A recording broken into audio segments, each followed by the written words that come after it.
Olá,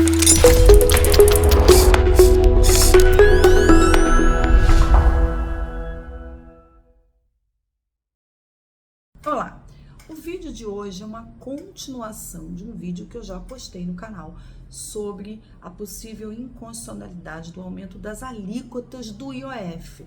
Eu vou deixar ao longo aí desse vídeo o link do que seria a primeira parte e esse hoje a segunda parte, né? Eu trouxe aqui alguns números, algumas ações, então de vez em quando eu vou olhar aqui para baixo para poder passar as informações para vocês. Então, o que seria essa parte 2?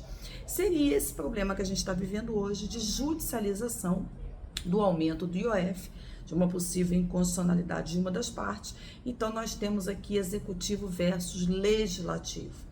Um pequeno resuminho, o importante é assistir o vídeo da parte 1, mas um pequeno resuminho do que seria o assunto. Nós temos o que, né? O governo federal, mediante a justificativa de que tem que cumprir metas fiscais, resolveu aumentar o IOF. E aí várias são as razões dessa possível inconstitucionalidade que está na parte 1, que vocês estão vendo o link aí, certo?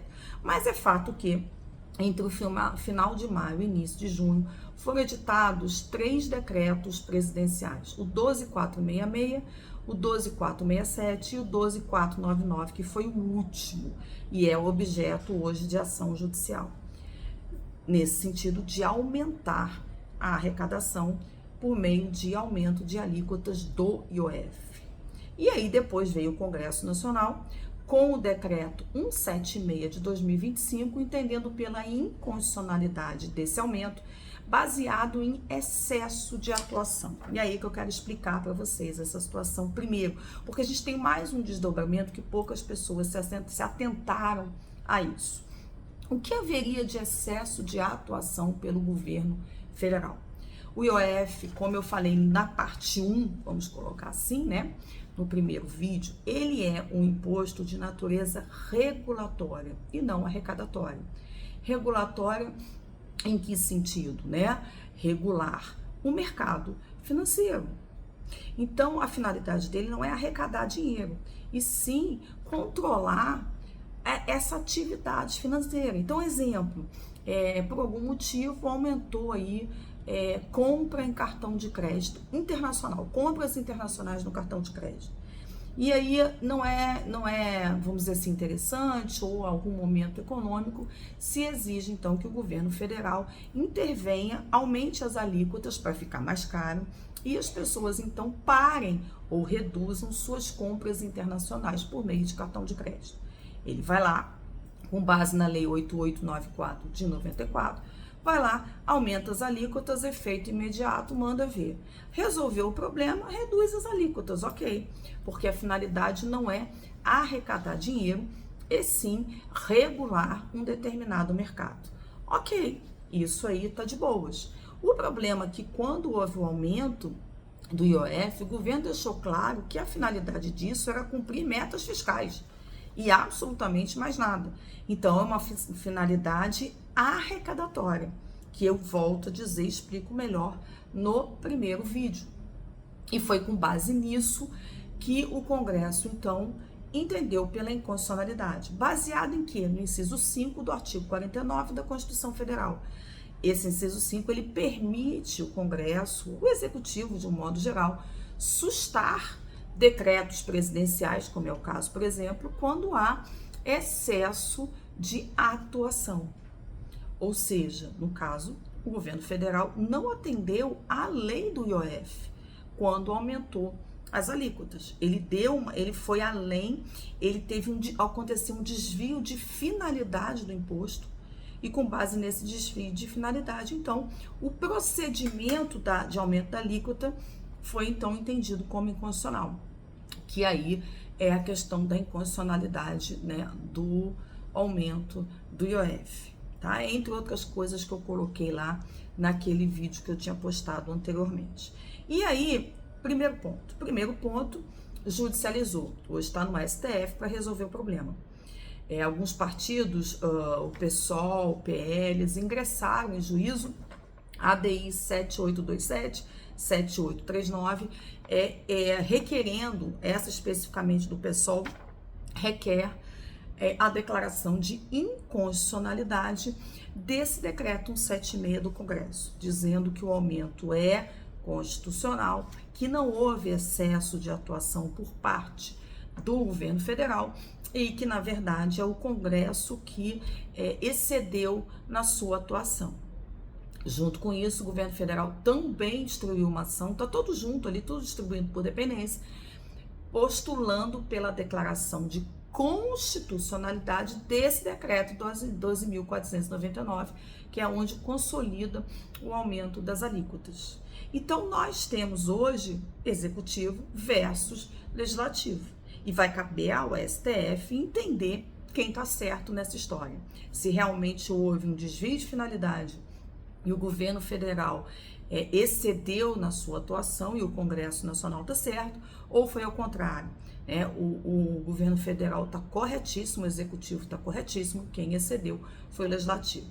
Então, enquanto a gente espera essa situação, nós temos um outro ponto que não é muito comentado, muitas poucas pessoas se atentaram a isso. Durante um curto período aí de menos de um mês, entre o final de maio e o final de junho, especificamente ali do mês de junho, entre 11 e 26, essas alíquotas elas foram atuantes. Então, houve uma arrecadação do imposto com base nessas alíquotas. Se por um acaso se entender que houve uma inconstitucionalidade por parte do executivo e o legislativo está correto, e o que vale, são as alíquotas anteriormente definidas e não as novas, essas pessoas físicas ou jurídicas que arrecadaram com essa alíquota maior têm o direito de restituição. De modo que, a depender da decisão do STF, essa judicialização, a gente não pode dizer que é simples, mas que existe, pode gerar novas ações judiciais dessas pessoas postulando. Mas por que ações judiciais? Porque antes de postular administrativamente, claro que tem que ser feito, mas assim, a probabilidade de ir direto para o judiciário é muito grande, ou de não ter, o deferimento no processo administrativo também é muito grande. Então, corre o risco de, a depender da decisão do STF, vocês terem aí inúmeras ações de pessoas que arrecadaram o imposto com essa alíquota majorada e vão querer a restituição dessa diferença no retorno das alíquotas originárias. E aí nós estamos aí nesse embate, Para entender melhor a inconstitucionalidade, então, sugiro assistir o primeiro vídeo, parte 1, onde eu coloco de uma forma mais explícita, mais explicada, esse caráter extrafiscal do IOF, esse caráter regulatório. E ainda falo de um acordo que foi feito internacional para, ao contrário, reduzir a alíquota até realmente ela zerar, por conta de interesses econômicos e políticos internacionais. E aí eu até coloco ali que esse acordo também, com esse aumento das alíquotas, ele estaria o quê? Quebrado, Não estaria mais valendo, porque se era para zerar as alíquotas, não caberia aumentar. Então, nós temos aí esse debate, vamos ver aonde que vai chegar isso, quem vai ganhar aí essa guerra, certo? Mas eu acho que, assim, o mais importante por trás disso tudo, gente, é entender que quando você tem um executivo e um legislativo que não estão caminhando e falando a mesma língua, você traz um desequilíbrio, uma desarmonia no governo. Nós temos um sistema que exige que os poderes falem de uma forma harmônica, sem tirar a autonomia e independência de cada um. O executivo não governa sozinho, ele precisa do legislativo. O legislativo, por sua vez, também não atua sozinho, ele precisa do executivo. E quando você tem uma situação como essa, onde há uma divergência, onde um diálogo e um acordo comum não foi possível, isso só traz problemas. Então, assim, não é legal. Não é legal ter a judicialização. É comum? Sim, não é comum do dia a dia, mas já aconteceu no passado, tá? Mas não é uma coisa legal. Isso cria barreiras, isso cria obstáculos, desgasta a relação entre os poderes e fica uma conversa esquisita, né? Não fica uma conversa fluida, então não é legal. Do mesmo jeito que atrapalha o executivo, atrapalha o legislativo. Então isso é não vamos dizer que existe uma crise, mas é um indicativo de uma possível crise de governabilidade. Pode-se dizer que existe isso? Não, não pode-se dizer.